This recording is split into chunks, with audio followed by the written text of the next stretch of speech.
Guess what? The headline on ESPN is Messi versus Ronaldo. Is it really? Yeah, of course it is. Why?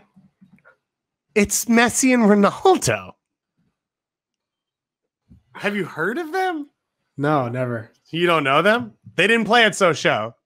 So That's why. Credit. Welcome, everybody, to Extra Time, driven by Continental and MLSsoccer.com. You can watch us on YouTube, downloaded wherever you get your podcasts. I am David Gass. Andrew Weeby away on vacation. We finally gave him a day off, and I am joined today by Charlie Davies, my favorite striker in ETR history. Oh, my guy. Lord. Charlie, it's a big day. We've got a big day. We're going national team heavy.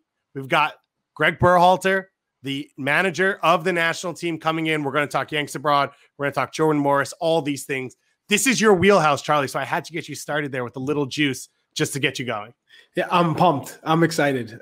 We get to talk about the future, the current state of the U.S. men's national team, and some little tidbits that we will receive. And potentially, Charlie breaks the glass and throws that number 9 jersey that he's got over the left shoulder on.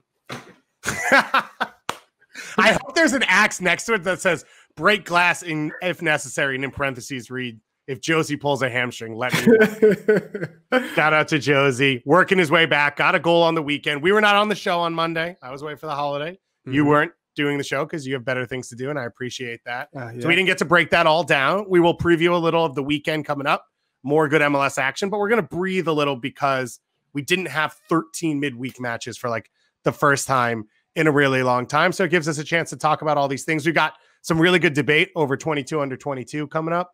We're going to put together a dream 5-a-sides where you're going to really see the soccer philosophy in these two minds. You're going to see who cares about what. And spoilers, one person on this show is a striker and cares about one thing in soccer, and the other person loves the beautiful game and the flow and the way it can work and what it can do to us emotionally from the inside. Okay. Before we get to Greg, though, we want to touch on something that happened in the news last night out in San Diego. The San Diego Loyal facing off against the Phoenix Rising USL Championship action. And we got a number of emails about this. The first one from James Chelminsky, who says, can the CONCACAF GOAT get a shout for walking off the field with his team in a do-or-die game last night in the USL? We need to get rid of bigotry in the game and society. This requires not just words, but also action. And if you didn't see it, Landon Donovan, of course, the head coach of the San Diego Loyal, they had an issue last week in which an opponent on LA Galaxy 2 said a racist comment to a player on their team. Nothing was done in that game. Afterwards, after San Diego found out about what happened, the coaching staff hadn't been aware during the game. They forfeited their points in that game, and the player has now been let go by LA Galaxy 2 in a game now this week, last night, against Phoenix Rising. There was a homophobic statement said to a player on the San Diego Loyal. It happened going into halftime. Landon Donovan discussed with the referee about what could be done, as well as the opposing coach, and they said, we won't play if this player's on the field. No one else wanted to do anything, so Landon Donovan and his team chose to step off the field, and as James mentioned, they were in a playoff race. They were 1 point behind a spot for the playoffs in their first year of existence, and they talked about actions over words, making statements, and they decided to stand with that, and I think all of us here at Extra Time stand with that team. We're proud of the things they've done. We wish we could see more of this. We need to see more of this because saying stamp out racism is a toothless comment. We need action, and we all need to do the things in our everyday lives. And I think Charlie, obviously Landon, a guy you know well, leading this group, but it was all these players that seemed to stand together and say, we won't be a part of this. We don't want to acknowledge a game that exists even with this in it. And I think we all want soccer, especially in the US. What we need right now is for it to be a safe space for everyone. And it can't be a safe space for anyone if it's not for everyone. So I thought it was a strong moment yesterday. Interesting email here from a fan in Sweden, Martin, who said he wants to share this story this morning. So Thursday morning in Sweden, he was studying at his university campus in Uppsala, Sweden, and he overheard a conversation. Oh, you know Uppsala? I do. There you go. Is it a nice place? Jag pratar svenska. Wow. I did not see Charlie speaking Swedish in this one coming. Martin goes on to say, I overheard a conversation a few tables away. For context, I rarely hear Swedes talk about anything in MLS or American soccer. He said they were talking about the San Diego Loyal players walking off the pitch in protest, praising their coach for making the decision and saying that this should be the standard. So actions do matter. They affect the people around the world. Charlie, I know you've seen some ugly stuff on the soccer field in your life, and we always ask, what can you do? And I think this is a strong statement from the San Diego Loyals to be leaders, to say this is how you can handle this. Well, then on top of that, there needs to be a league initiative, a set rules that if a team does have a player that causes a team to walk off, that there's penalties, there's point deductions, there's fines, there's suspensions. That's the way you have change, when you have actual action. And I applaud Landon Donovan and his squad for literally taking that necessary step. Yeah, it was a strong moment, a powerful moment. We'll continue to stay updated on that story and give you more next week as it develops and see what's happened for the San Diego Loyal. Talking about men's national team legend in Landon Donovan. Let's get into our Yanks Abroad conversation here, Charlie. And there's only one place to start. FC Barcelona, the team in the world. There are two teams in the world at a level. There's Real Madrid because they win, and there's Barca because everyone loves them. And they are the soul of soccer. And for the first time ever, an American national team player isn't just going to be on the team. He was the signing that had to be made. He was the crazy tweets, announced Dest, deep in the Twitter world, in South America, in Asia, in Africa. Barca fans were saying, get this done for a U.S. national team player. Sergino Dest signs a 5-year deal. He has a release clause, Charlie. And obviously these things are fake because they don't ever want people to trigger them. But I've never seen an American with one of $494 million. That pumps me up. And for anybody listening or watching, Conrad de la Fuente worked his way up in the Barcelona system, which is impressive in its own right. And now to be breaking through that first team, getting matches, being considered for, playing time, wonderful. But to have a player, like you said, who is bought for a large number as a fullback, and to be given a 5-year deal, the number 2 shirt, replacing Nelson Semedo, that is something that we have not seen. This is Barcelona playing alongside Lionel Messi. The expectations, the quality training he's going to be a part of, and the matches, and just that being in that environment.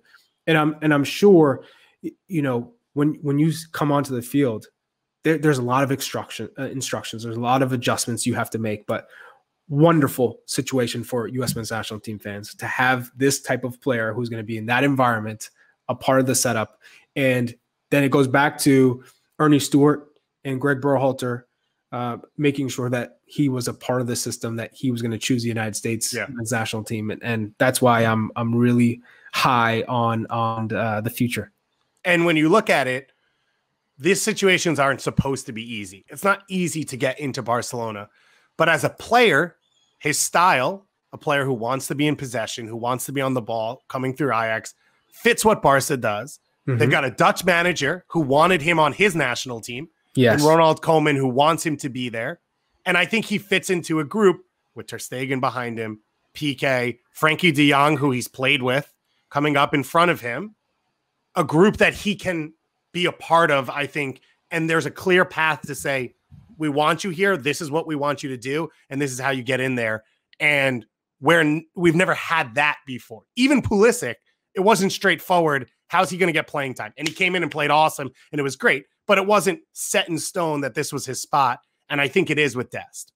And for Sergino Dest, I think when he came into the situation between Bayern Munich, Barcelona, as a player, you want to know, where's my best opportunity to play? Of course, you're looking at two wonderful clubs. Bayern Munich just won the Champions League, and Barca has Messi. It's Barcelona. It's a great place to be. It's a wonderful city. But I think Ronald Koeman talking to him and saying, this is the plan for you. You're going to come in and play. You're going to get that opportunity.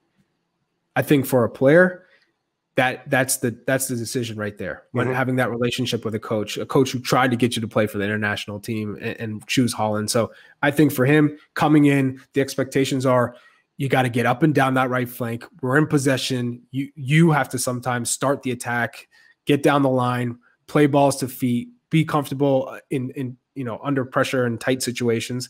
And I think that's going to allow him come back to the U.S. men's national team and fit right in, because that's what Greg wants his outside backs to do, which will create other space for some of the attackers that he'll have in front of him. So I think this is going to be a fantastic move for him. And I think that he's really going to hit the ground running. Well, we talk national team a lot on this show, but finally we get an opportunity to talk about it with the man who makes the decisions for our AT&T 5G call to the field, the head coach of the U.S. men's national team, Gregg Berhalter. Gregg, thanks so much for taking the time.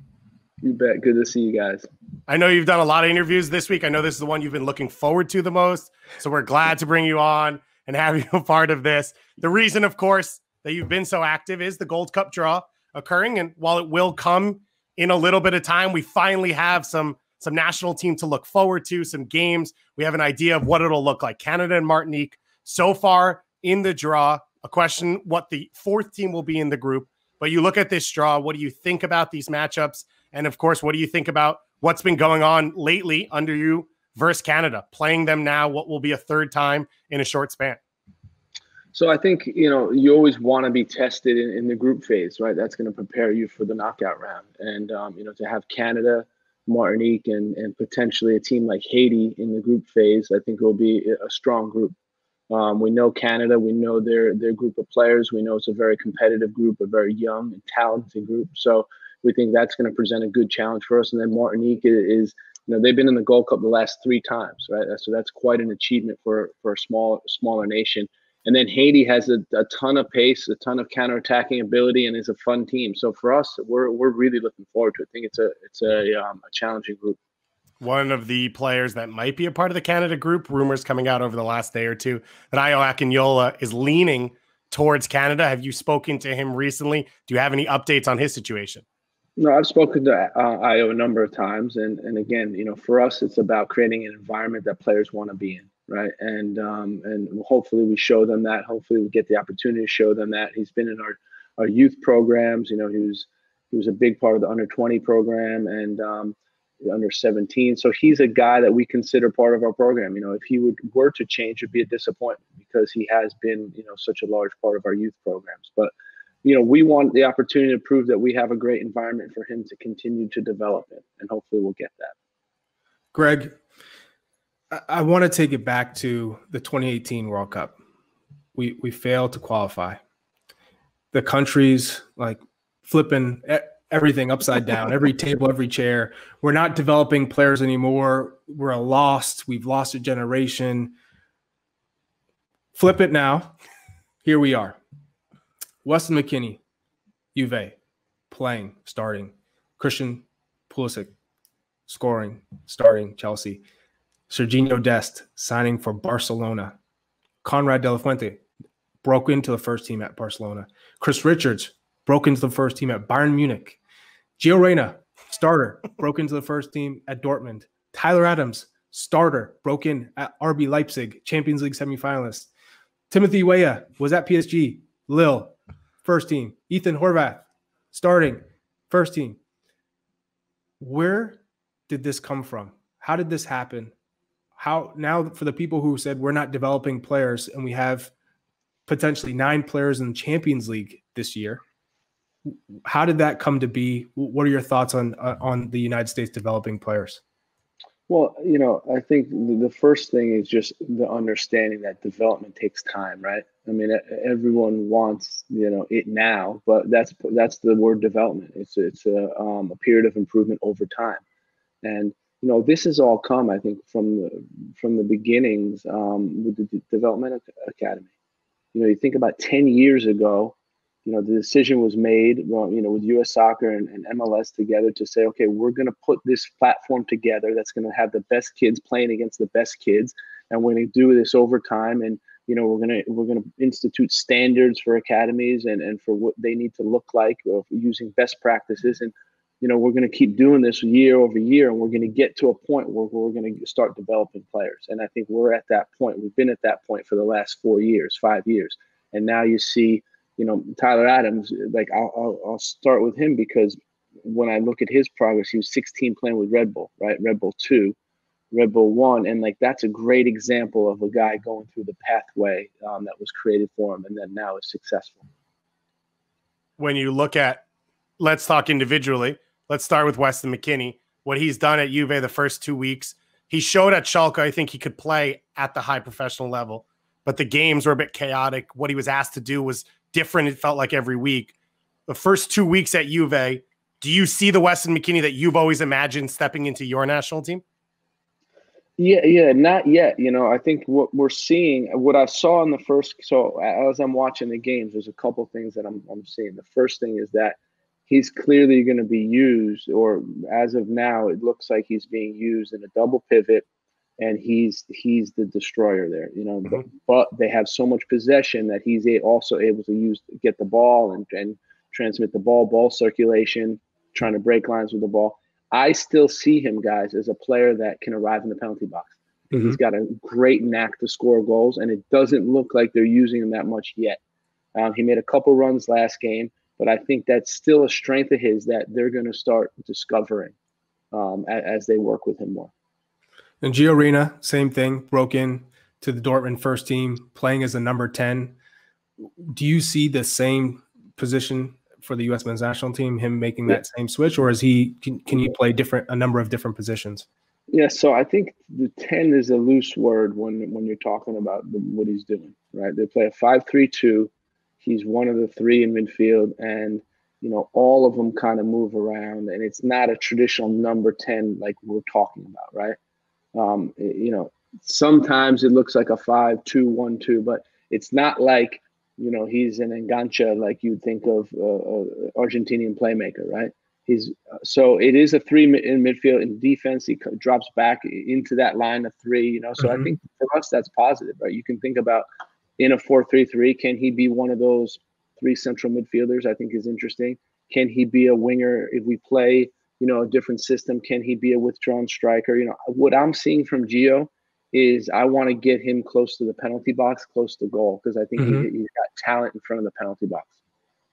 One of the setups we could see is one with fullbacks advancing up the field and giving him space to operate. And the expectation now is Sergino Dest will be one of those starting fullbacks. For you as an American who loves soccer, but then as the national team coach, to see an American go to Barcelona, to be the Barcelona transfer of the offseason, what is the emotions? What is it like to watch him walk out of that airport and see the reporters yelling at him like he's Dani Alves? It's crazy. Really proud of the kid, of Sergino. Such a good guy, good player. I had conversations with him leading up to this. And, when you're talking about it, it's almost surreal that you're comparing two clubs like Bayern Munich and Barcelona, and you're having to decide between these two. It's a crazy discussion to have. And then, it's really hard, for any of us who love soccer and have been around soccer so long to say no to a club like Barcelona. It really is. Like, if that is an opportunity that you have in front of you, how do you say no, Charlie? How do you do it? As long as Messi's there, I'm not saying no. I'm not saying no. It's hard. I think you're right. And plus, Ronald Koeman, who probably is a little bit bitter at you because you were able to take Dest off his hands. So he's like, I can get him for club and country, but I think he has to settle just for club. When you look at the player pool that you have, and of course, I love to talk about the strikers in that position. It seems like there isn't one that has secured that spot, and maybe there'll never be one that you're going to say he's going to do it. They have to be performing consistently, scoring goals, being in form and healthy, of course. But if you look at the player pool at the striker position, what does that battle look like? I know you have a number of players in that role. Where are you leaning towards? Is it potential? Is it experience? Is it players who are just in form? For you, how do you kind of look at that position and analyze it? I think it depends what competition we're talking about, right? So we have a number of different competitions over this next year, with varying levels of how do I say this the right way? I think when you talk about World Cup qualifying, that's do or die, right? And that's where you absolutely have to pick your best players. When you talk about Nations League, it's a tournament we want to win. When you talk about Gold Cup, it's a tournament that we want to win and compete in.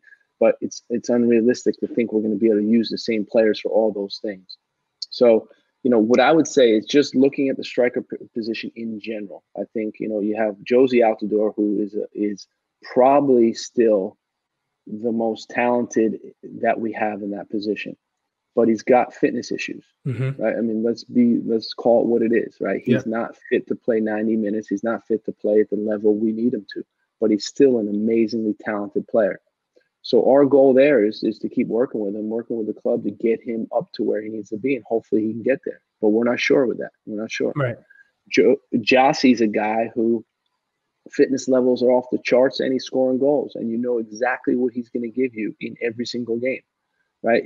He doesn't have the talent per se as Josie, but he's in a certain type of system, he's a really effective goal scorer and a hard worker. So I think he's doing a great job with Columbus this year. You have Jesus Ferreira, who's not doing great with his club. When he came in with us, we really liked what he was doing. Josh Sargent, obviously in Bremen now. He started out playing on the wing. Hopefully we can get him moving up closer to goal. But last game he had a number of chances. He had an assist on a goal. He could have scored a bunch. I think when he gets into form, he starts scoring. He's going to be really interesting, and he's a guy we're really counting on. And then you have Sebastian Soto, in Holland, who scored a couple goals lately.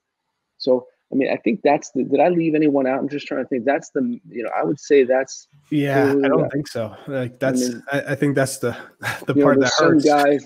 There's some guys on the outside. I understand what you're saying. There's some guys a little bit on the outside, like Mason Toy, who's I don't think ready yet. And I know you saw him playing some games and score some good goals, but I'm not sure he's there yet. Yeah.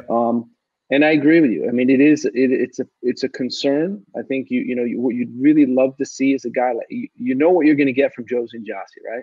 You'd love to see a guy like Jesus, Josh, and Sebastian Soto just take off and start scoring. And Ayo Akino is another guy, who I did leave off, who has potential. He's also a guy that to me has a lot of attributes that we look for in a striker in our system. Let me ask you that question though, because in Columbus, your strikers look very similar. And of course, Kai could do different things than Ola and Giassi, but it was a lot of the same responsibility and role. You just named 7 players who all do completely different things, from almost a false 9 to Jesus Ferreira to Josh to Josie to Giassi. Do you change how you're thinking about that position with this group because it's not a club where you can go out and get the exact guy you need? Well, let me ask you something. I think Josie's an amazing false 9. Josie's a soccer player. Josie's a soccer player. Josh Sargent. Josh Sargent, same thing, right? He's another guy who easily drops in. I mean, he's playing winger right now. Jesus, same thing. So those guys are to me very similar. Then you have Giassi, who is working on dropping in, but also is very good at stretching. So I think like there is going to be a combination. When our striker drops, our wingers run behind. When our strikers high, our wingers come inside. And that's got to be something that we keep focused on. So we need the skill set for them to kind of do both. But where they're really going to make their mark, guys, is in the penalty box. That's really where they're going to do their thing, right? That's where strikers score the goals. Greg, one player that we're going to talk about later on the show is Jordan Morris and his progress. Yeah. I love to see a comeback story, a player who has struggled with some injuries. I think he had to build up his confidence, but gets going, and now he looks like he's a player who can impact the game in different ways. I think he was a little bit predictable in the past, even though he was still effective. But now I think he understands a little bit more how to check back, how to engage in combination play, his good first touch, and his vision. I think he's excelled in being aware of other players on the field. If he's able to go to Europe, if that's an option, would you tell him, go over there, test yourself, be put in a position where a coach believes in you and you're going to be tested week in, week out, day in, day out? Charlie, you know what I like to do in these conversations is listen more and just hear from him. What are his goals? What does he want to achieve in his career? Because I think that's the most important thing, to give advice. If Jordan tells me, listen, he wants to play at the absolute highest level, and that's a burning desire of his, and he wants to play in the Champions League, and then it becomes clear what the pathway is. But if he says, no, listen, I want to be the best player in Seattle Sounder history, one of the best players in MLS history, then you know how to advise the guy. So for me, with all these guys, it's not an agenda of what I want. It's about listening to what they want, because in the end, that's when they're going to be the most successful. Can I ask you real quick, in what he does well and could do for the national team, it feels like a lot of crossover with what Christian's done well at Chelsea. How would Jordan fit into your group? And do you have a depth chart idea of where he is right now? Yeah, so I think from where they line up, I completely agree with you. But there, the 1v1 ability of Christian is unbelievable. It's a different level. It's not, Jordan to me is a stretcher. He's a guy that is going to give you verticality in your game, and you need that, right? If you have all Christians, then they get the ball to feet a lot, and then the field becomes compact, right? You need stretchers as well, and Christian's been adding that to his game. I remember watching a couple times and giving him some feedback after games and seeing how he's now trying to get behind the line. I think when he does those two things, he's unstoppable. But Jordan to me is a guy that's going to create space in your game. And so, I think he's best lined up in the left. And I also think Christian's best lined up in the left. So that's going to be a difficult decision. And, obviously they both can't play in the left. So we're going to have to figure something out. I know we are pushing our time with you, so I got to ask you one last huge question. Yeah. There's a rumor there might be a dual national team fight over a kid born in England, but now playing in Columbus, making his breakthrough. So do you have any reports on Sergino Berhalter potentially leaving us? But we did really want to ask what it's like as a guy who played at a high level, had those nerves. Yeah. Had those nerves. What's it like watching him walk out there as a pro for the first time, compete at that level? As a father and as a guy who played pro, but also the progress that he's made. Yeah, no, he's done a great job. He's done a great job of just being patient with himself, working hard, and just focused on the process of getting better. I mean, I think that a lot of young kids want things too quickly and rushing everything and think, every day their mood is volatile because they are or they're not achieving their goals. And he just stayed patient and believed in the process of continual improvement and trying to get better every single day. So that's great. Watching him is a complete nightmare because all of a sudden I'm not a soccer coach anymore. I'm a dad. And it's like, oh my God, like you just want the best for him. You want him to do the best on every single play. And it's like, it's difficult, man. It's not, thank gosh that it's only him right now that's going to be playing in MLS. My daughter's maybe playing in another league, but thank goodness that I have only one son right now. So we've got the Gio Reyna, Berhalter. We've got Tyler Wolff coming through as well. So the next generation is ready to go, and we are excited about that. Charlie's got twins, so you'll have a center back pairing there because Charlie's only about defending. Yeah, all right. Here's your center forwards for the future coming up. Now you're talking. The Charlie Davies sons. Gregg Berhalter, thanks so much for taking the time to join us. We really appreciate it. You bet, guys. Thanks for having me. Great talking to you guys. As always. What a great time with Gregg Berhalter. Always awesome to talk soccer with the El Capitan of the whole thing. And I know he's dying to get some players under him, and we'll see that soon. Of course, the Gold Cup coming up in 2021, Nations League as well, moved around, World Cup qualifying, a ton of games, and of course, Olympics. So a lot going on in the U.S. soccer sphere. Charlie, I want to hit on a few things, though, he talked about, because it's the things we've been debating, and I think he gave a little more clarity, or at least gave us the pools of what we can talk about. The first is the striker position. It's important to you. It's important to the U.S. because it seems like probably the least clear conversation right now. Greg listed out his names.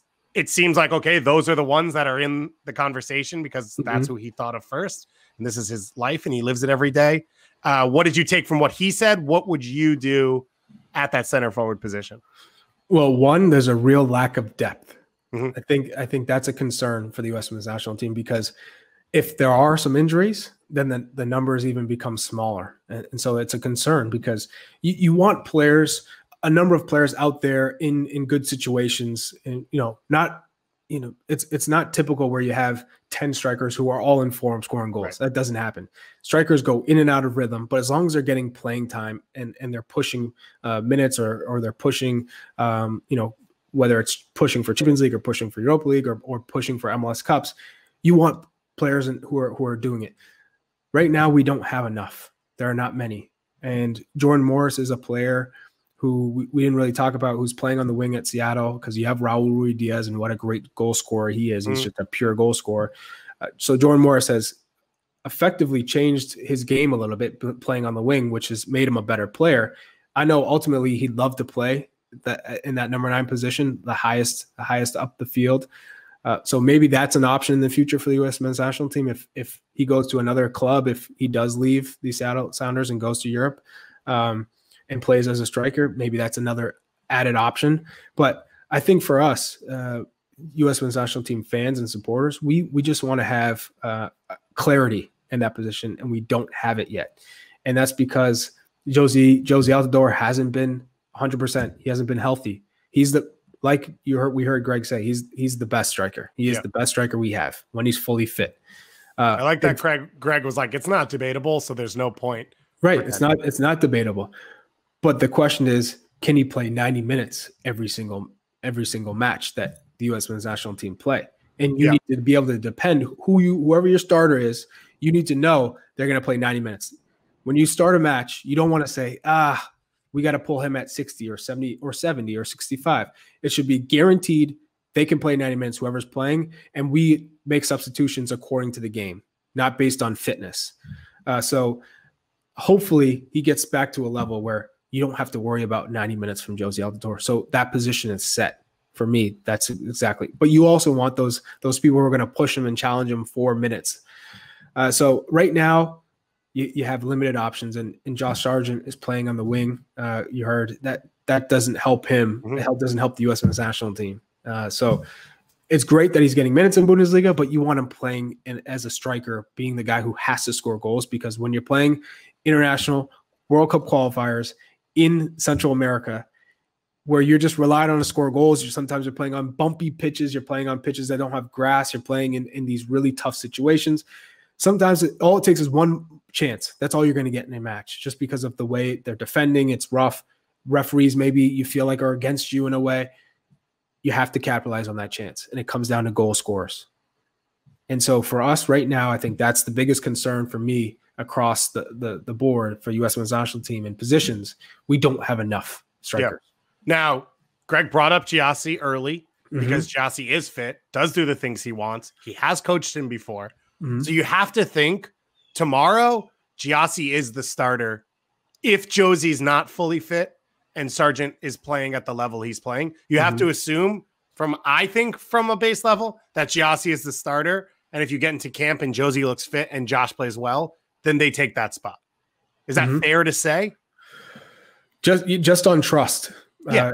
Yes, because Gyasi has Gregg's trust. And I think that's really important when you're talking about a manager and a player, and knowing that you can depend on him. You know exactly what you're going to get. That's huge for a manager. He doesn't have to worry about what he wants from that position.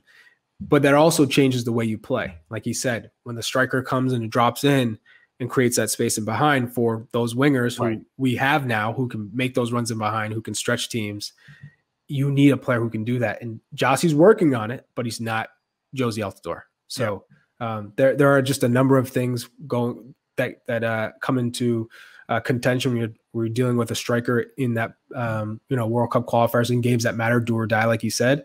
So with that being said, we have a long way to go. It's a work in progress, and hopefully we get the ball rolling.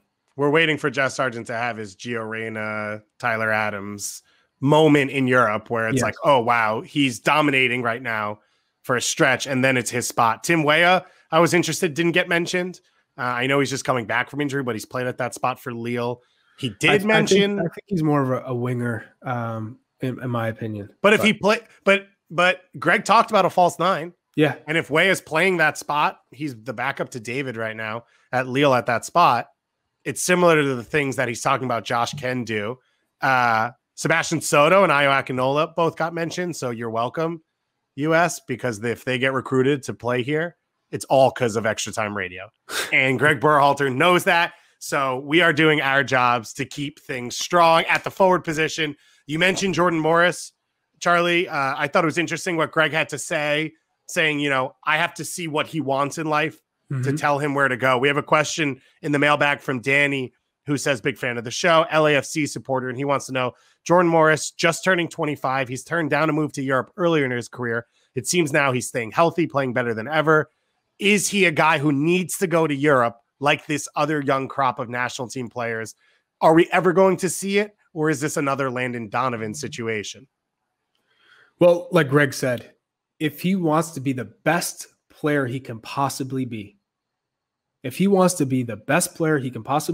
he has to go to Europe. There's no doubt. And the reason why he has to go to Europe is because he's going to be pushed. The level of competition every day in training and consistently in matches from week to week, the coaching, the tactical and technical training. If he wants to reach his peak, then I believe he has to go. 27. But Charlie, he's going to be 27 for this World Cup. Mm-hmm. He'll be 31 for the 2026, which is ideally his prime. Right. You got to go to Europe. And there are a number of situations, because I think it all comes down to being put in a position to succeed. Having a coach that believes in you, trusts in you, going to get the most out of you and push you without just giving you one or 3, 4 opportunities and then chucking you to the side.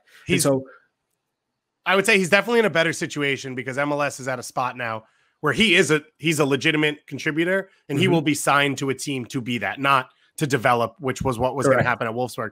But isn't Landon Donovan the greatest U.S. player of all time? And isn't MLS a stronger league now?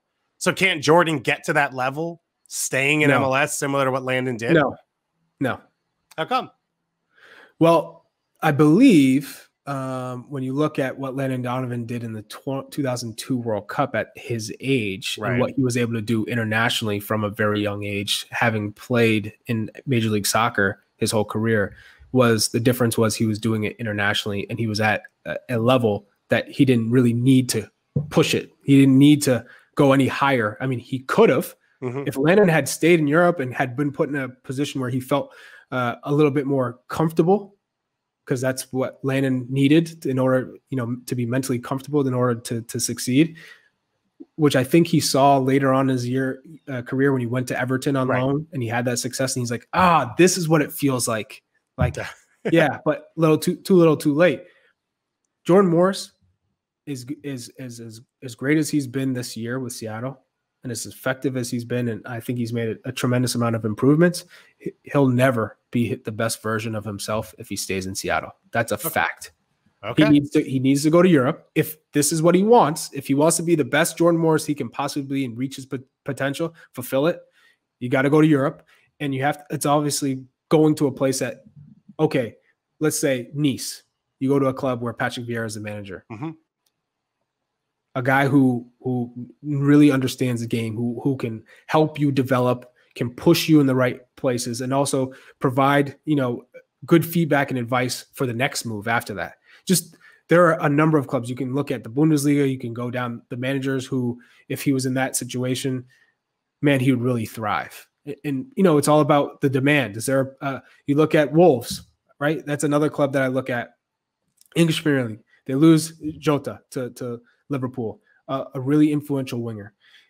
Now, if Jordan Morris, if Wolves were interested in him, for me, it's a no-brainer. Charlie Davies breaking news. To go into that team with Nuno Espirito Santo as your coach. Jorge Mendes, Jordan Morris agent now? And to push him into that, within that circumstance where a coach has a great philosophy, identity. It's a secure spot, not a place that you're always constantly looking over your shoulder because of relegation. And you're really put in a position to succeed with the style of play.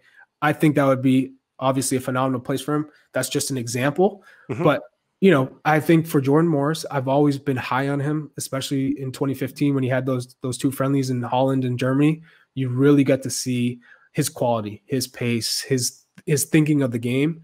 And I think where he's developed in MLS is after the ACL tear, having so much time to watch the game from afar, his spatial recognition, his first touch, and just his influence in the game, checking back, combining. For me, Jordan Morris can be a truly special player if he leaves.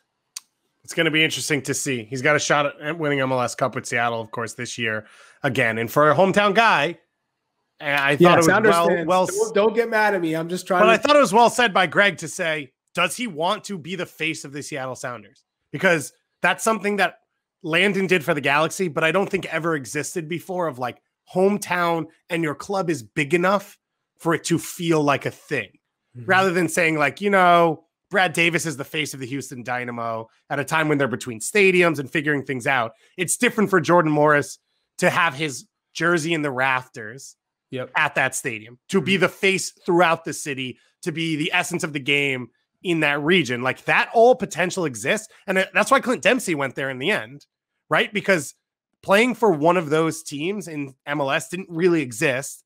And then Clint came back, played that qualifier there, and saw a different experience. So it'll be interesting for Jordan, because I think it's outside of Landon that one time, I don't really think we've had a serious debate about what you can do. And he's already done it once. He chose Seattle that first time.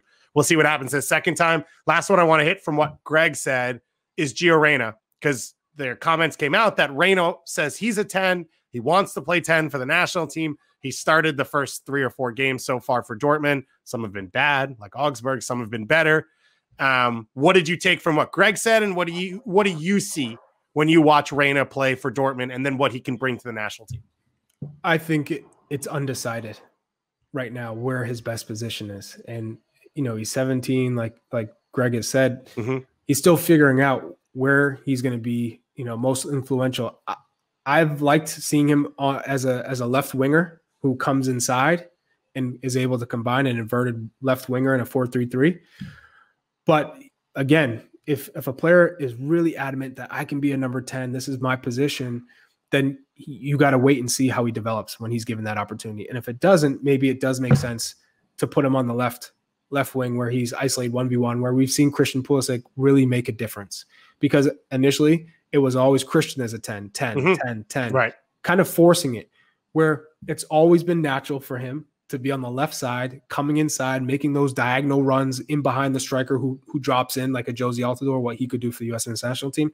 But you want him in those isolated situations, 1v1, because the dribbling ability is phenomenal, where he's 1v1 and you don't have to worry about 2, 3, 4 players clogging the middle and taking away that space, and have it end up changing his game and not have him not be as effective. So I'm really excited to see Gio Reyna continue to progress and get an understanding of what it means to be a 10 versus what it means to be maybe a winger who comes inside and can act like a 10 at times. Yeah.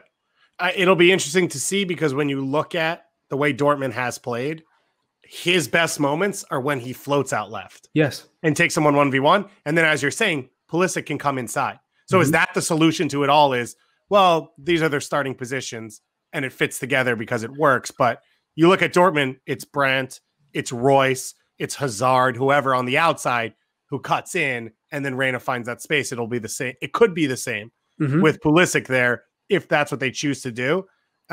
Pretty wild that any of these are even options for Gregg Berhalter. And that's one of the things that's most exciting. And I think you could feel with him a level of excitement that maybe it was harder a year ago for him, of just trying to figure out what his team's going to look like. Maybe it was hard. Well, he was at least coaching games then. Oh my God. What about late 2018, early 2019, right? You're like, who's going to come out? You mean when we were playing Portugal in friendlies and starting CJ Sapong up top? Shout out to CJ, though. Yeah.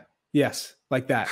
Like me, along with every other former men's national team player, fan, supporter, we're like, where are we going? What is happening? Yeah. And you fast forward now and you're like, oh my, can we get this team on the field? Can we get a friendly? Can we get some camps? Because I want to see how this is going to look. We're all interested to see positionally, where is Conrad De La Fuente ready to play? That's a legit question for me. I want to see what he looks like in this fold. Chris Richards. I was about to say, got to bring him up. Chris Richards, like getting minutes for Bayern, you're getting publicly called out with how well you've been performing in training, and that you deserve minutes. We haven't had that imposing center back who is guaranteed to be a starter that you can depend on. This kid is that guy. I believe Is he a starter now? You get 2 sub appearances for the first team. You're playing Bayern 2 minutes, but it's a position of weakness right now. Aaron Long has not been strong in MLS action. Walker Zimmerman's played well, but in a different level at a different group. Yeah, I'm starting him. Yeah. If I'm in that position where I can choose who's going to start, I'm starting him, because you don't think he still has to earn it? No, absolutely not. You're playing with Bayern, the Champions League winners. You definitely don't have to earn anything. You earn it with your performances, with your chances coming to the first team. So absolutely not. I think when you do have to earn your World Cup, stripes, so to speak, and that starts with international games, and it's a different level. So the earlier he starts that learning process, the better it is for the men's national team. A lot to be excited about, a lot to see. A lot of these guys came out of MLS academies, came out of Major League Soccer. October means the 22 under 22 list is coming up. We are going to have a lot of time to talk about it. We will, of course, then go through it once we finally get it at the end of the month. And we are really excited about that. But we got the list of the players who can potentially be on it. Mm-hmm. And Charlie, we came up with the idea that we're going to put together our dream five-a-side out of the 22 under 22 list. We will put this out there for everyone. But what we did was we took all the players that are eligible. We put them in pots, numbered 1 through 5, 5 being the best, 1 being, you can use a different term, that's the opposite of best. I'm not going to say anything negative about anyone, mainly players who haven't really played yet and have potential, but we don't know. We are going to build our dream teams. We have 15 points to use. So 1 through 5, which means you can pick one person from each pot, or you can not choose anyone from the 5 and do whatever you want. Yeah. Okay. Mm-hmm. So let's start out, Charlie. Do you have anyone in the 5-point pot, or do you want to start at 1? How do you want to do this? You don't even want to talk about 1. Let's just start with the 5s. Okay. So what is your theory here? Are you putting together the 5 best players? Are you putting together a 5-a-side group? See, this is when I can teach you a lesson or two here. Okay. So in professional 5-a-side matches and training, there is a clear understanding of who's going to win and who's not, just based on who the 5 are. And the 5 players, in order to win these 5-a-side games, are 1, who are going to defend. You need players who are going to defend. Only the players who just sit up there and cherry pick and don't really have any influence whatsoever on the defensive side of the ball, you're not going to win. The lazy players, out. You have no shot of winning the 5-a-side tournament if you have lazy players on your roster. So if there's 5 and you have 2 lazy guys, you're out. You're losing. You're out. Don't even think about it. 2020 has been a wild year. A lot has happened. But I think what broke me is, for the second week in a row, Charlie Davies came into an open conversation and went defensive first. Last week it was Jonathan Mensah as MLS MVP. This week he's teaching me that I need to have defenders on my 5v5 side. Just throwing that out there. Wow. Yes. Wow. And the defenders who also can strike a ball and score goals, that's the added bonus here. So when I go with my first player who's a 5 rating on this list, and it is tough. I'm going to go with Mark McKenzie. I saw that coming. You did. I'm sure you did. So, and it's fair. So when you look at the pot of 5, Mark McKenzie at center back, Sam Vines in this, and Broguillard we had in there, fullbacks, and then Louis Binks and James Sands as well, and Julian Araujo, which you would consider quote unquote defenders in this group. Now, I think Louis Binks has been, alongside McKenzie, the best young defender in MLS this year. I think he's been the brightest spot for Montreal. It's too bad he's going to be sold. He started at left center back. He slid in as the central center back now because I think Thierry Henry trusts him even more. You respect him less than I do. So you were always going to go Mark McKenzie. Yes, it's not even close for me. It's not even close. Although I do like Louis Binks' game. I do think he adds a lot to that Montreal Impact because they're in a tough spot right now. So Louis Binks is definitely one of the bright spots. I mean, Ramel Kyoto also has been, one of those strikers who's, I think, benefited playing for Thierry Henry in that system. Although the red card he had against the Union was strange. But Mark McKenzie, he's a guy that he can score goals. He sees the games well. I've played 5-a-side, so I know what I'm gonna get from him. So okay. So I respect that, and I have a list of 4 players that from the 5 pot that I wanted. McKenzie was one of them. I'm not going to take him because I won't do that. I'm going to go with, I want a group that sees the game in one mind, that wants to be on the ball, tight spaces, work with possession, tight game, whatever. So I'm going to start with my 5. My number 1, because it's not based on health now, is going to be Paxton Pomykal. because that's a guy who will play both ways, work hard. In a five-a-side game, you sometimes have someone who puts you in a bad spot often, and he's clean enough to get you out of those situations. So I'm going to start with Paxton Pomykal because I think I've got my defenders later on down the list that are going to give me that work. Yeah, I like that. So we start. Charlie's got McKenzie. I've got Paxton. Let's go to the 4 pot. Do you feel strong about your pick here? How about this? I didn't choose anyone from the 4. Oh. Pot. So you are being creative with your numbers. This is GM Charlie Davies at work here. Man, I wasn't as creative as him.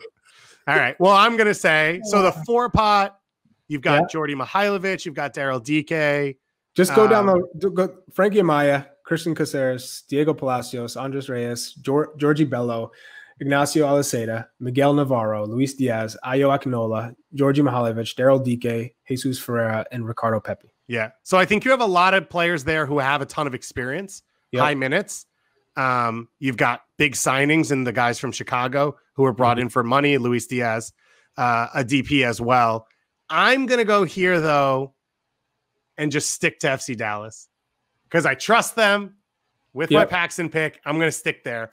I thought I was going to go Jesus Ferreira, but I'm going to go Ricardo Pepi because I think Pepi's got the feet to play in tight space. He likes to play off guys who are talented, who know what they're doing, and he's a pure goal scorer. He's probably the best goal scorer on this entire list, and I think he'll go on to be that, and Gregg Berhalter will come on ETR in a year and a half, 2 years, and be like, well, I can't push Ricardo Pepi out of that role, so Josie and Josh Sargent have to wait. So I'm basically just going to play with FC Dallas. Lucci will probably be my coach, and move on from there. So, Charlie, do you have 2 number 3s coming? So right now, you have 9 points. Yeah. Okay. Yeah. And you've only used 5. Yes. So I passed on the 4. And the 3 leaving his powder. The 3 pot. Yeah. So I don't think we're not going to read the whole list because it's a massive list. Yeah. Some of these start to get longer and longer. Yeah. So the 3 pot, I went Anthony Fontana. You love. So you've got 2 Philly players. I do. Oh, no coincidence there that the Philadelphia Union have an academy that develops some quality players. I don't know. You tell me. No, I think once we get through these, I think my team's going to end up being pulled from the same 3 clubs, and that's a credit to them. They deserve to be. Their players deserve to be in this conversation for a reason. You think Fontana? Yep. Scores goals, and I've seen him in small sided, so he's creative. He has that imagination. He can try some things. The chip, he can scoop, he can chip, he can combine, he can shoot from distance. He's got great feet, right foot, left foot, can dribble. And he can defend. I've seen him tackle. I've seen him, he can be physical. He can mix it up. So for small-sided, 5v5, count him in. Give me that. And he's in the 3 pot? Guy should be in the 5 pot. Have you seen him play lately? He scored 2 great goals, which is fantastic. But he's not giving you... He scored 3 great goals. What? He scored 3 great goals. But when in the 1 pot, we're talking about Brian Rodriguez, who starts for Uruguay. Yeah. We're talking about Ezekiel Barco, not that he's been great, who was signed for whatever. We're talking about Brendan Aronson, who is the core of the team, not a guy in Fontana yet. And he could get there. I don't know that he will, but he could get there. But Fontana's a super sub right now, and he's doing great things, but he's not in that pot. So that's your 3. That's one of your 3s. You've got 2? No, just 1 3. Wait, so what do you have? 5 2s in here? What'd you do? Okay. So then I'll go with my number 3 here. And Charlie obviously buried the lead. I will say Julian Carranza and Matias Pellegrini, 2 high-priced players, are in this. Marcos Lopez as well. If we're talking 5-a-side, I'm going to go and I'm going to listen to what Zlatan Ibrahimovic said, if you're playing small-sided, I want Efrain Alvarez on my team first because that kid is filthy. Oh, sorry. I do have Efrain Alvarez. Yeah. No, Charlie, you're copying me now. No, I do. Anders, can we get a ruling? Is Charlie allowed to have the same players as me? Anders says yes. Okay. I have Efrain Alvarez. So you said you only had 1. Yeah, I have 5 3 3 2 2. Okay. So you have Efra as well. Yes. I assume for the same reasons. Filthy on the ball, Yes. creative, makes things happen that don't exist. Maybe not the hardest worker both ways, but I think I can get by in a 5-a-side game. Yeah, you need at least just one guy who can give you a little something different, and maybe not the best defensive player. Okay, so now we're on to your list of twos. Yeah, I went Robbie Robinson and nice. Omir Fernandez. Wait, what? Yeah, you left out Tajon Buchanan? Yeah, small side is not his thing. Wow, I am shocked right now. 11v11, open up the field, great. Right. But we're talking tight spaces. Okay. Combination play, sharp movements. I'd love to have like a pure striker, like a IO in this group, because I think those are the guys you can just continue to give the ball to. They score goals. Is Robbie not that guy?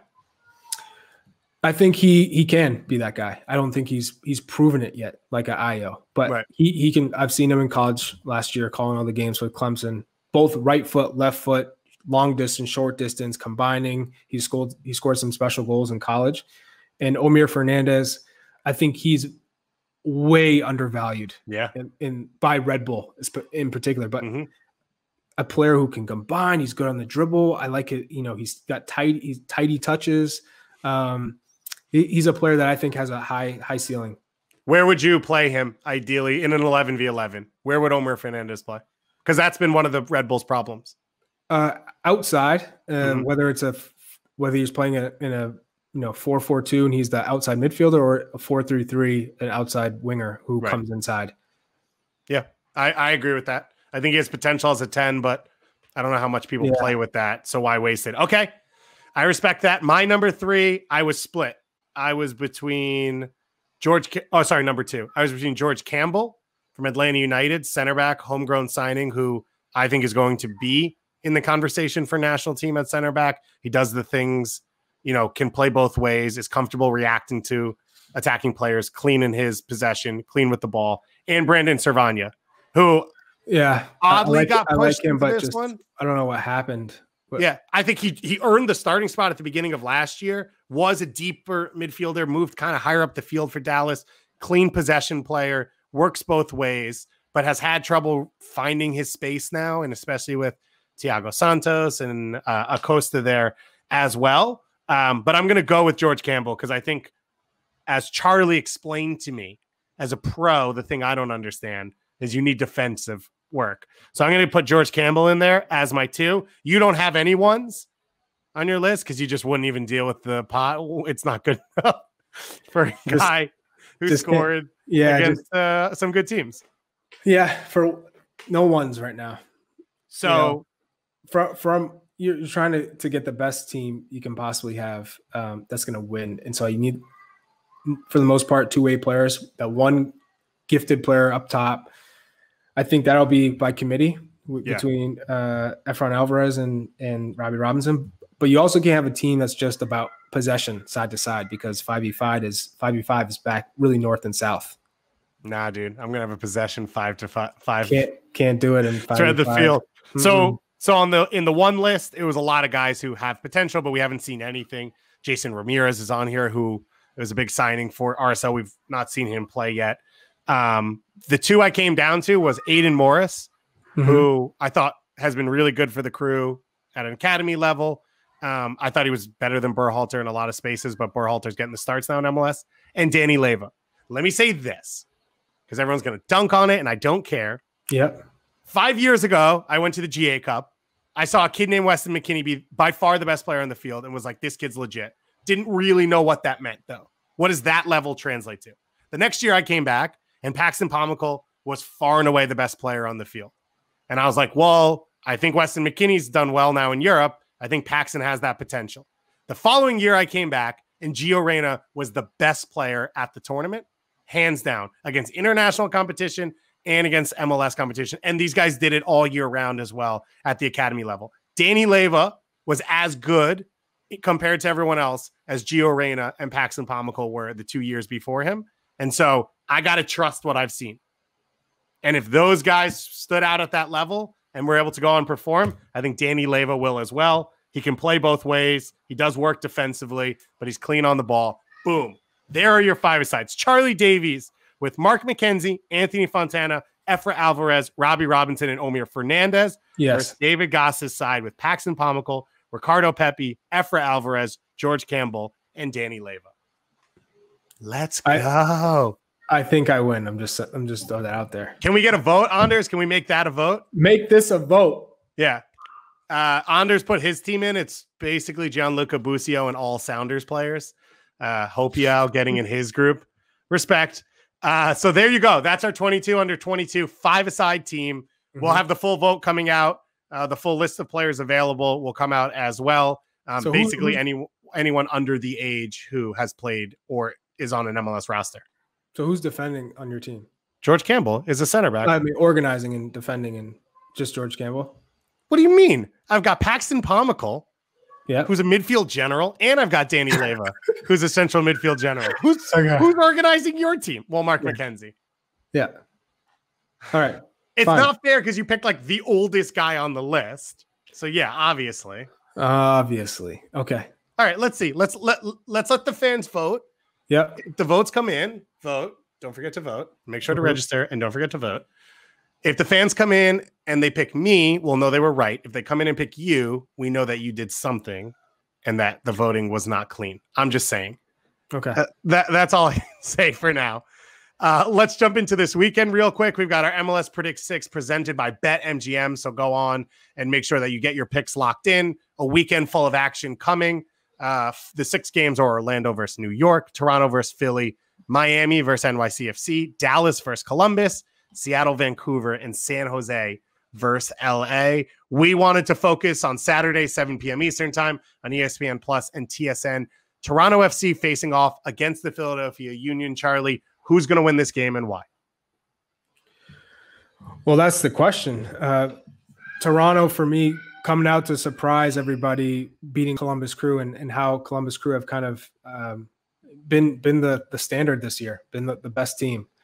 They've been leading the pack. And so for TFC to come with a healthy Josie, Ayo Akinola, the problems for TFC have always been the center backs with Mavinga and Omar Gonzalez have been too inconsistent. They've given the ball away cheaply. They've made bad mistakes. So if those two can get back into a rhythm and be in form, then TFC probably take over the top spot in the East because they are just really dynamic. Richie Larea has really opened up the field for them, and arguably for MVP, I don't know. You go back and forth. We can probably have this discussion, all the time because there are a number of quality players in this league, and it goes into like who's in form, who's not in form. For me, I mean, I still think Jonathan Mensah has the lead, so, but Pozuelo is. So what you're saying is last week you picked Mensah, then on the weekend Pozuelo. I'm still with Mensah, but Pozuelo did some things. He did some things, and he's a wonderful player to watch, and what he does, he's able to glide all around the field. He reminds me of a Raquelme in that fashion.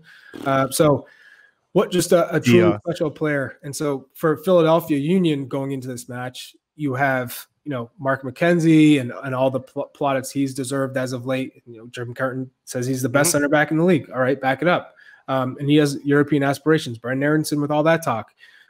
Fontana coming in, scoring some late goals. What does that look like? And then Sergio Santos, Shabilko, that hasn't been consistent. They haven't had a consistent striker. Shabilko at times has looked good, then he hasn't. Sergio Santos has looked good, then he hasn't. So what does that look like? And now you're getting a real test with the Toronto side that's coming off of, this confidence with beating Columbus Crew. But now they're in this quarantine phase where you travel, you go back home, then you come back. So they haven't trained in a while. So I don't know what that's going to look like. This is going to be a really interesting game. Yeah, they basically won't train this week. As Charlie was mentioning, they went back to Canada, which means they can't train while they're there because they're quarantined in their homes, and then they're coming back for the game. We think this is the last time they're doing this, but this was a week off with no midweek, so they took the opportunity. Could make it weird. I'm going to say Philly in this game. I think Martinez under the radar has been one of, if not the best defensive midfielder in the league. And that's where, okay, if he sits in that hole and Pozuelo has to float wide and Piatti isn't coming in field, then do they have the danger in width for Toronto to create the opportunities consistently that they need to create? Because, as you said, they have weaknesses at center back. And all season, that's been their issue. Is they play well, then they go to Vancouver and they give up a silly goal, and then they have to play from behind, and it changes the things they want to do. So I think Philadelphia in this one is my pick. Charlie, your official pick was Toronto? My official pick is Toronto. Okay. And Charlie's saying Toronto FC. Go to BetMGM. Your MLS predicts 6 to lock it in. If you're Charlie, you're probably going to go back and keep changing it back and forth until the moment you have to lock it in, because he doesn't seem that sure. I think the next thing we do, though, Charlie will be more sure on, because Charlie got pumped up and he did his homework and he's ready to go. Producer Anders had 2 fun categories for us to get into with a little bit of time. The first one is Dream Team. Once again, we get to do another draft. You're starting an MLS team today. You have to pick 1 defender, 1 midfielder, and 1 attacker to build your team around. Charlie, I hear that you've got multiple answers for me. I do. So if we're going right now, healthy players in Major League Soccer, I'm going Mark McKenzie, 21 years old, arguably the best center back in the league right now, and hasn't really scratched the ceiling yet. Got it as a center back in this league, which is, I think it's been difficult to find ones that you can really, rest your confidence and laurels on and know that the club will be in good hands. Mark McKenzie is the guy. Okay. Richie Larea is also an interesting one. He's, an outside back who's going to have a lot of influence going forward when you talk about players who can create room for others and generate opportunities, score goals.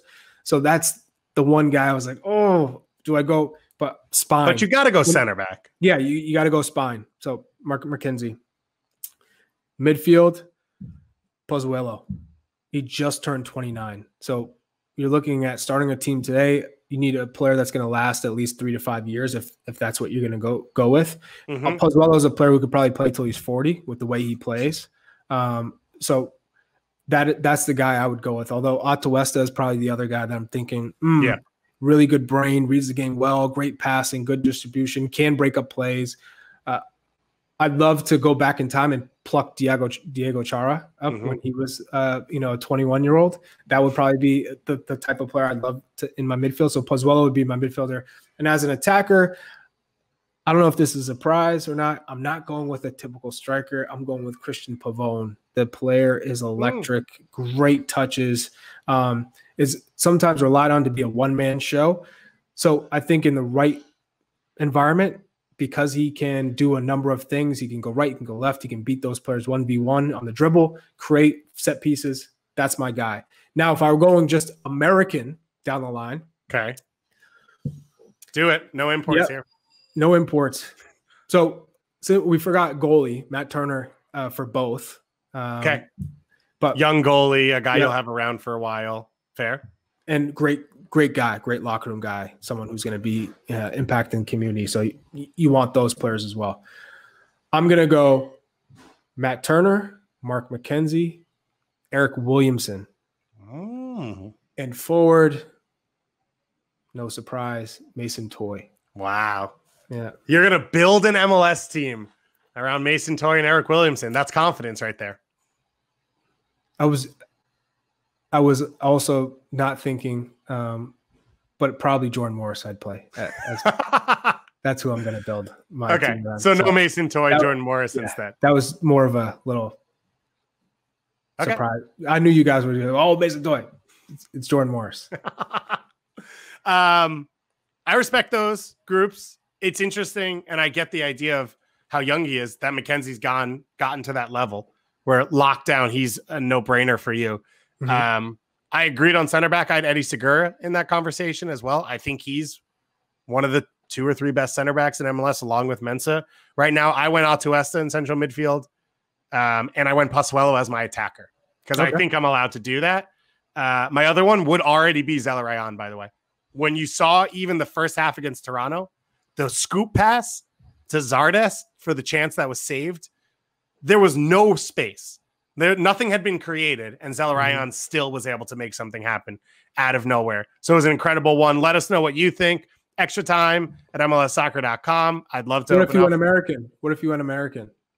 If I went all American, it's not easy. I would take Mark McKenzie as my center back for sure. I would agree on Matt Turner in goal.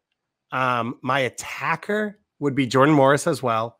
And in midfield for Americans, I think Hassani Dotson would push it because he's so flexible and he can do so many things at a high level. So, I mean, that's my second guy. So I was like, I'm going to go Eric Williamson, but yeah. Jackson Yueill would be in there. And if healthy, Paxton Pomykal, clearly I'm a Pomykal guy, but he's not healthy. So it takes it away, that option. We had another one here. Any dream trades that you'd like to see in MLS? I've brought nothing to the table. Yeah. Apparently Charlie has brought things to the table. Ola Kamara to Red Bull. Oh, an Atlantic Cup trade. Is that even legal? It's happened a million times. Not, what am I asking? Why not? Tiro, Dax, Fabian Espindola. Fair. So the reason why that would work, we saw how well he performed in Columbus with with high press, more balls that are concentrated in transition.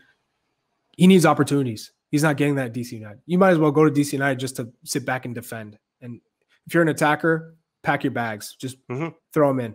So for Ola Kamara to go to Red Bull New York, that would be one of those, I think, trades that like garners a lot of attention because I think it really gives them an added boost up front. And he's finally going to be, get opportunities to score goals and have service. Yeah. What does it do for DC?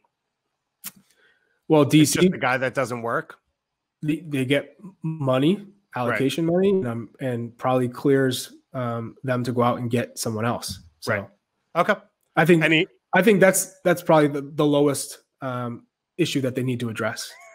So, and I'm also passionate about DC. I love the city. I love the supporters. I mean, it's almost like family for me. And so, watching DC from afar, and I've talked to a number of former DC United players, it's really disheartening. It's really sad to see what's going on there right now and the level of quality on the field. So, it's not good. A lot of changes need to be made. So, speaking of New York Red Bulls, Charlie, perfect transition for me as we close up here in the mailbag. Rookie from Brooklyn sent this email last week, said Thursday's episode, in response to reports about Gerhard Struber becoming the next head coach of Red Bull New York, Charlie Davies says, quote, "That's very underwhelming if I'm a New York Red Bulls fan. And how is this putting you in the conversation of a team that has ambition?"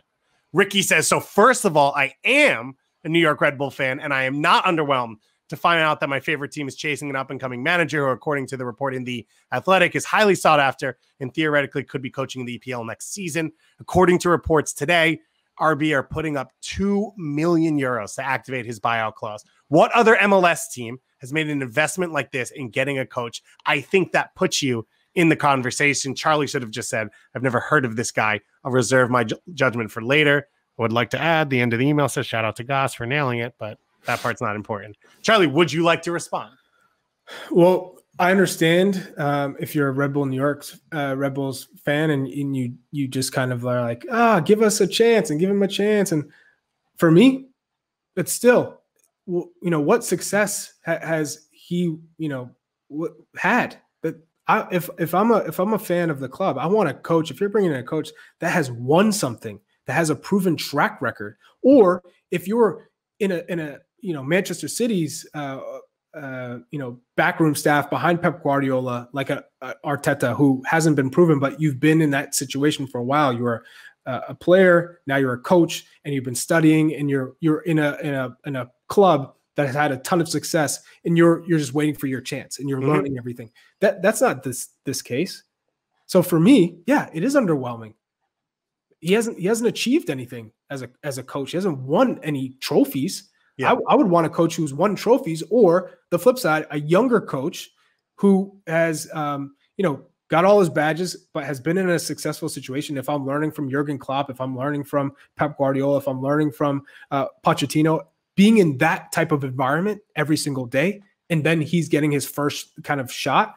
That's what I'd want. So that's why I was underwhelmed by the name. Yeah. Now, in theory, that's kind of what this is. He was a Red Bull Salzburg guy, not at the first team level, though. So he was under Rolf. Apparently, Red Bull Global thinks very highly of him. Obviously, Marco Reus has come from that school. Jesse Marsh as well. So there is background to success from the pathway he has taken. Kids, though, not first. Agreed. Team. Yeah, but you also never know. It's a big difference, though. It took Maurizio Sarri a number of years. I'm just saying, right? It's a big difference from youth to full first team, and that's what it is. All right. Well, on that note, we thank you all for your emails. Vikas, great email about Moises Nineman. So shout out Moises Nineman. He was on our list, but didn't get in the 22 under 22 5-a-sides. But I would love to play with him in my group because he would be really good. And everyone else who emailed us at extratime@mlsoccer.com. You can also tweet at us. We got a number of great tweets about some U.S. Youth National Team stuff that we will talk about coming forward. This was an awesome show. Thank you, Charlie, for working with me. As always. The kit's still in the glass, but maybe now that the Twins are home, we break it out. We get on that backfield.